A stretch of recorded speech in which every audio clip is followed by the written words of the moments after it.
my friends, welcome back. Thought I'd do a quick vlog of the tank, provide you a few updates, let you know what I've been working on. And it's been a little while, but for the most part, things are doing pretty well. I keep adding a few frags here and there, and for the most part, I think about 70% of the corals are doing pretty good. Good pulp extension, good color, good growth. You can see over here, the torch is doing well, and so is the red Goniopora. Probably a few more months of good growth and extension there, and they'll be nearly touching, so I'll have to deal with that. One coral that's not doing good is my green bird's nest, or a green bird's nest. The tips started bleaching, got a little burnt. Now I've got some algae on top of those tips. I'm hoping it recovers. I think it'll pull through. I actually moved it thinking it was getting too much light. What caused it? Well, one, I changed out my bulbs recently on my light fixture, so many of you may not even know what that's like, but for the non-LED reefers, you got to change out your bulbs, and I probably changed out the bulbs and should have raised the light for a while to acclimate the corals. It's really raised high now to kind of help things settle in. I've got a par meter on the way, so I'm going to test par and see how that's going to looking for some of these corals. But I hope it recovers. So corals are doing good. Tank's doing pretty well. So changes. One major change that I've done, and I guess I'm still chasing pH. So I had a previous video I talked about how I've hit like 8.2, 8.25, and I'm hitting almost 8.3. But I guess I'm chasing pH further, and I probably shouldn't, to be honest. But what I've done is, if we go over here to my little cabinet, I've got my auto top off, and now I've got a reservoir about 5 gallons of Kalkwasser, and I'm dosing that as well as doing the 2-part to supplement, hoping to raise my pH even further to hit that 8.3 really easy and above. Right, so that just recently came online. I used my old dose pump where one of the heads broke. I have one working head, and I just used that, and I'm dosing that 24/7 throughout the day. And pH is in fact going up on top of what I've done with the scrubber and things like that. So I am getting the benefit of higher pH. But we're going to watch the corals and see how they respond. Again, that's just been a few days online. And I know I mentioned I changed my bulbs, but I got to thinking maybe bringing Kalkwasser online could have impacted my bird's nest as well. Now the other update, if you've noticed here, I've got another fish. So I've been doing a little bit more diligence in testing nutrients in my tank, nitrates and phosphates. I like phosphates above 0.03. Okay, and they were pretty low, and so I thought, and my nitrates were barely hitting 2. So I wanted to increase nutrients a little bit to get them a little bit more stable, and the best way to do that for me is just to add fish. So I finally added a blue throat trigger, and he's done awesome. And I really enjoy this fish. He's doing great. They're heavy eaters, and they're a little bit messy of an eater, so perfect if you want to raise nutrients. And yes, he'll get too big with time, and we'll have to move him out of this tank.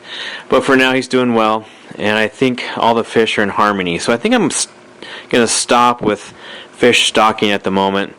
I've got 7 fish in this tank now, and everyone's getting along and things are going well. But I did just recently add him to help increase my nutrients. Now, one other update to make life easier is I've set up a RODI reservoir or station. Not quite a full salt mixing station, but I'm going to get there. But let me show you this. So it's behind the tank here in this little utility room. And so as I go in here, you'll see I've got my RODI unit now mounted on the wall. Makes changing filters much easier. And I've got a Brute trash can here to now store water. And this is really made maintenance, much easier for me. I got water on hand always for a water change. I've got water on hand always for rinsing equipment and stuff. Like if you get a new filter sock and you need to rinse it off, you have some RODI water here. You can easily rinse equipment, tools, stuff like that. So it's been really nice to have that. It's been nice to have the water reservoir all ready to make Kalkwasser, on hand. And what I've done here is I've got just a little float valve going in here through the side of the brute trash can, and I'll let this run and it will shut off automatically for me. And it's just been life-changing. So life-changing in terms of maintaining a reef tank and having water on hand.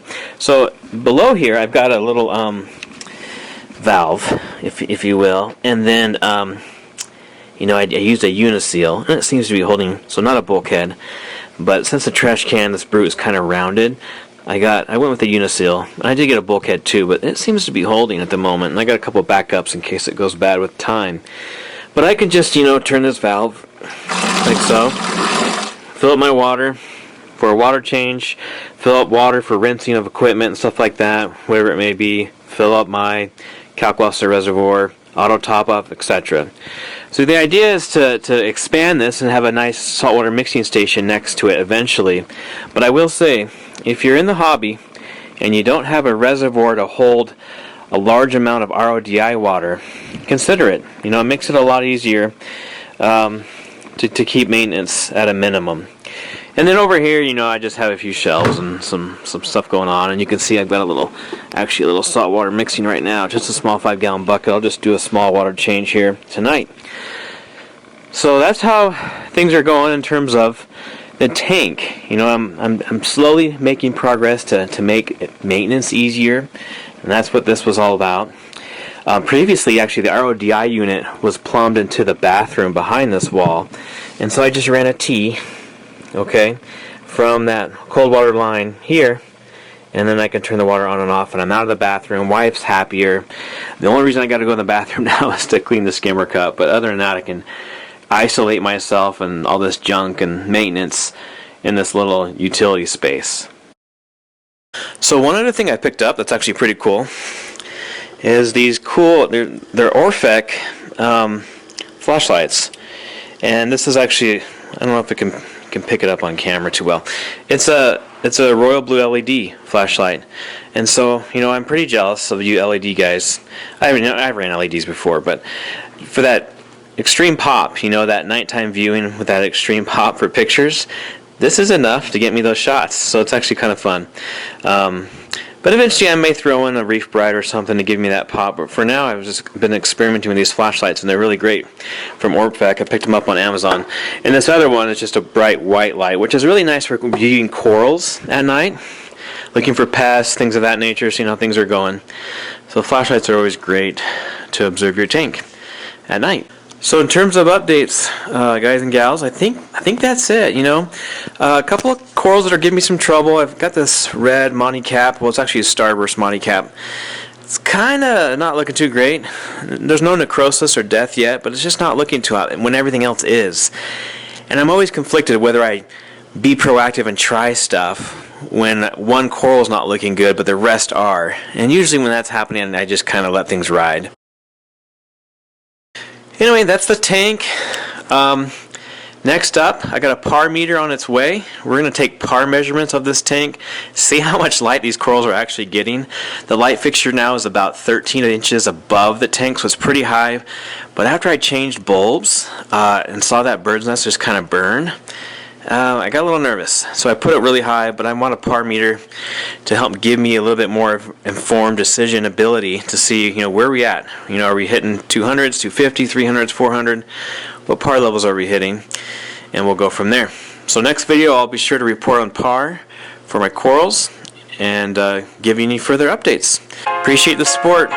Please like and subscribe to this channel if you haven't yet, and we'll see you all in the next one. Happy reefing. Peace.